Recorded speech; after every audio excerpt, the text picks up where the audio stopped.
Louise Christine Rasmussen, also known as Countess Danner, was a Danish ballet dancer and stage actor. She was the mistress and later the morganatic spouse of King Frederick VII of Denmark. She was not a queen consort, but officially styled Countess Danner. Biography. Louise Rasmussen was the daughter of the unmarried maid Juliana Caroline Rasmussen and the merchant Gottefel Koppen. She was a student at the ballet school of the opera in Copenhagen in 1826, was contracted in 1830 and a figurante ballerina in 1835. In 1841, she had a child with the printmaker Carl Berling, who was the heir of the paper Berlingske Tidende, one of the most important Danish newspapers. She retired from the ballet in 1842, and opened a fashion shop. She got to know Crown Prince Frederick through Berling in the 1830s and had a relationship with him during the 1840s.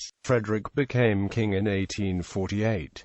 He wanted to marry Louise, but the government forbade it. As Frederick was childless and no children born from a marriage with Louise would have been entitled to the throne, the reformed law of 1849, however, made the king so popular that he was able to have his wish granted. On the 8th of August 1850, Louise Rasmussen was given the title Countess of Danner, and was married to Frederick in Frederiksborg Slotskirke by Bishop J. P. Meinster. She was the morganatic spouse of King Frederick, and was thereby not queen, nor did any possible children from the union have any right to the throne. The marriage was met with great dislike and opposition, especially from the upper class and the nobility, who considered it a misalliance. Louise was met with humiliation and disdain in social circles. On one occasion, for example, Frederick and Louise participated at a grand formal dinner with many members of the highest nobility. At the occasion in question, it was the custom of the nobility to propose a toast to the spouse of the monarch.